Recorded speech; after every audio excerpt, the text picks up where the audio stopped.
Welcome back. We're gonna now discuss why DeFi. Why is DeFi necessary? Why is it so exciting? Why is it helpful at all in a digital economy? So if you look at CeFi versus DeFi, you might also take the stance of CeFi and DeFi. So by the term versus here, I don't necessarily mean that they should compete or that they must compete, but rather they can actually complement each other. So if you look at the traditional finance, it's typically rather permissioned, it's custodial, it's a centralized, trusted governance, and we're using real identities. On the right side, if you look at DeFi, it's kind of sometimes permissionless, not always. The emphasis is here on sometimes. It is sometimes non-custodial. It should at least always be a non-custodial, but it's not always. It's typically decentralized trusts and governance. And sometimes the governance may be very centralized, so be careful here. And it's pseudonymous, but not anonymous. So privacy is a real concern. So typically users are not using their real world identities, but given sufficient links, given social media side channels like Twitter and so on, you can typically get a pretty good image of what a person is doing by just knowing, for example, one of their addresses, because then you can link the other addresses. So this is on a holistic level, CeFi and DeFi here. And if we move to the DeFi advantages, we can clearly see that DeFi is relatively efficient, so it can remove rent-seeking intermediaries. However, there are still substantial amounts of rent-seeking intermediaries that exist and that are still being deployed and realized. So be careful. I think in DeFi we really have to continuously work on its decentralization. If we don't work on its decentralization, it's becoming more centralized. So ideally, we want an open finance that's universally accessible and very inclusive. But here as well, we need to work on remaining inclusive, because, for instance, on Ethereum, transaction fees can cost hundreds of dollars, which isn't really like an inclusive property by itself, right? However, the transparency and the public verifiability is probably something that's a little bit easier to maintain, because anyone can inspect the smart contracts code, and currently the current tech requires us for it to be publicly verifiable. So this aspect, I guess, of DeFi is a bit easier to maintain. We hope to maintain self-custody, but again, with a lot of power comes a lot of responsibility. So you gotta be careful when you hold your coins to not lose them. Many people have lost coins, myself included, through self-custody, and it's not simple, right? It's really not easy to maintain custody of your own coins. Automation and programmability is certainly a key advantage in DeFi. The more we can automate, the better. The more we can compose and have interoperable and generic asset standards that everybody abides by, the better, right? The more efficient the entire system gets. And yeah, we've really seen like the pace of innovation in DeFi is kind of akin to the frenzy of the early web development. So the innovation pace is substantial. I mean, if we look at how many different so-called automated market maker exchanges came about, like Uniswap, Bancor was actually the first AMM. Then flash loans that we're gonna discuss later. It's just mind-boggling how much innovation we are seeing here.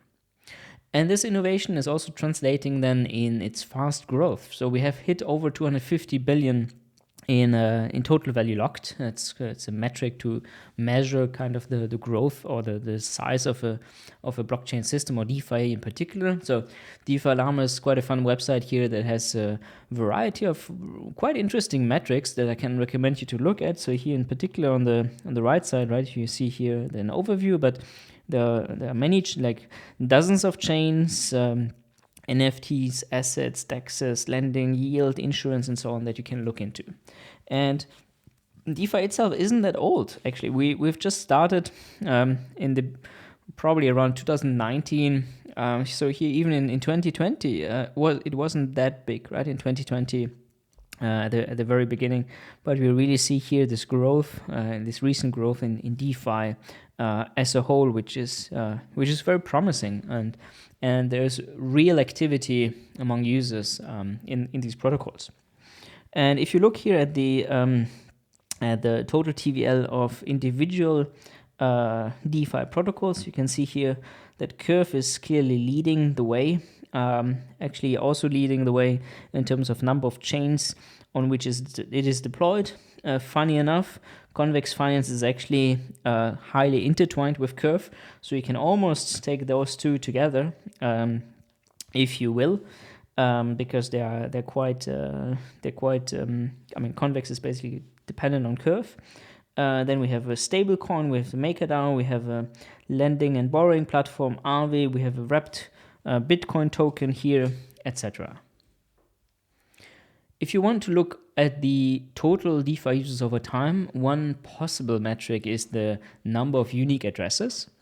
It's certainly not an ideal metric because you as a user, you can create several addresses.